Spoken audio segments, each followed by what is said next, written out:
ગુજરાતનો આવાજ।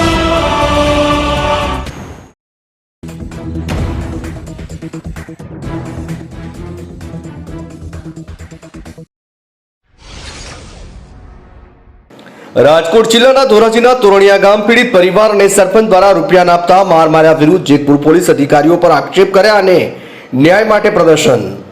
રાજકોટ જિલ્લાના ધોરાજીના તોરણિયા ગામે રહેતા રમેશભાઈ વાઘેલા અને તેના પુત્ર કોઈ સગા સાથે રૂપિયા લેતી દેતી કરતી હશે અને આપેલ રૂપિયાની પાછા ભાગ્યા તો સામેવાળાએ આ રમેશભાઈ વાઘેલા અને મેહુલ વાઘેલા સામેવાળાએ જેતપુર પોલીસ મથકે ફરિયાદ અરજી કરવામાં આવી, જેના કારણે પોલીસે ત્યાં બોલાવીને સીધા લોકઅપમાં નાખી દીધા અને બહાર છૂટવા માટે રૂપિયાની માંગણી કરી અને રૂપિયાની માંગણી સંતોષવામાં નહીં આવતા પીઆઈની ચેમ્બરમાં લઈને બંને પિતા અને પુત્રને ઢોર માર માર્યો। આ બાબતે જો કોઈને કહીશ તો આના કરતા પણ વધારે માર મારવામાં આવશે તેવું જણાવ્યું। આ સમગ્ર ઘટનાને લઈને પીડિત પિતા રમેશભાઈ વાઘેલા અને પુત્ર મેહુલ વાઘેલા અને તોરણિયા સરપંચને જેતપુર પોલીસ અધિકારીઓ વિરુદ્ધ રૂપિયા ન અપાતા માર માર્યો હોય એવા આક્ષેપ મીડિયા સમક્ષ કરવામાં આવેલ।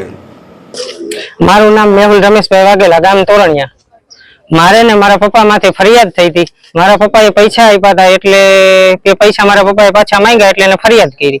પછી મને ને મારા પપ્પાને જેતપુર તાલુકા પોલીસ સ્ટેશને બોલાવ્યા। ત્યાં અમને બાપ દીકરાને લોકઅપમાં પૂર્યા। લોકઅપમાં પૂરીને જે રેવાભાઈ હતા હવલદાર, એને એવું કીધું કે તમારે અત્યારે છૂટવું હોય તો 15,000 રૂપિયા આપો।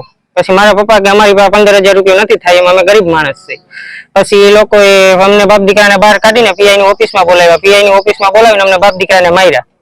અમને માર્યા અને પછી એવું કીધું કે આ તમને માર્યા છે એ વાત કોઈને કરતા નહીં, એવી વાત તમે કરશો તો તમારી માથે આથીને પણ વધારે ગુનો દાખલ થશે। અમારી માંગણી એક જ છે કે અમને ન્યાય મળે। મારું નામ અંકિત ટીલવા, હાલ હું ધોરાજી તાલુકાના તોરણિયા ગામે સરપંચ છું।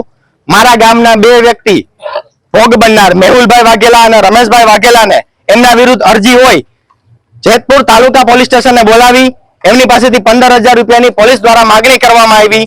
ગરીબ પરિવાર હોય, પોલીસની માગણી સંતોષી ના શક્યો હોય, એમને ઢોર માર મારવામાં આવ્યો અને ઢોર માર મારવાના અનુસંધાને એમને ધોરાજી એડમિટ કરવામાં આવ્યા હતા।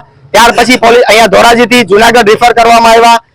અનેક વખત નિવેદનો લીધા હોવા છતાંય પોલીસ આજ સુધી નિવેદન જ રમે છે, કોઈ ઠોસ એક્શન લેવામાં નથી આવ્યા। ભોગ બનનારની ડીવાયએસપી સાહેબ ધોરાજીને રજૂઆત કરવા છતાં આજ સુધી કોઈ ગુનો દાખલ કરવામાં નથી આવ્યો। જો તાત્કાલિક એક્શન લઈ ગુનો દાખલ કરવામાં નહીં આવે તો તોરણિયાથી લઈ અને જેતપુર સુધી વિરોધ પ્રદર્શન કરવામાં આવશે અને જેમ સામાન્ય માણસ વિરુદ્ધ ગુનો દાખલ થાય છે એમાં ભ્રષ્ટ અધિકારીઓ વિરુદ્ધ કાયદેસર ગુનો દાખલ કરવામાં આવે અને લખાવ્યા મુજબની ફરિયાદ લખવામાં આવે એવી અમારી માંગ છે।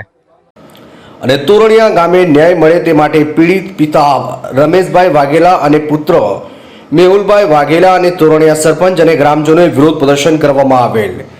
ન્યાય મળે તે માટે ન્યાય તંત્ર પાસે માંગણી કરવામાં આવી। હવે જોવાનું એ રહ્યું કે પીડિત પિતા પુત્ર અને સરપંચના આક્ષેપ તો સાચા છે અને ન્યાય તંત્ર અને ઉચ્ચ અધિકારી યોગ્ય તપાસ કર્યા બાદ સાચી હકીકત બહાર આવશે। હાલ તો જેતપુર પોલીસ તંત્રના 2 અધિકારીઓ પર આક્ષેપ કરાયો છે। ધોરાજીથી અલ્પેશ ત્રિવેદીનો રિપોર્ટ।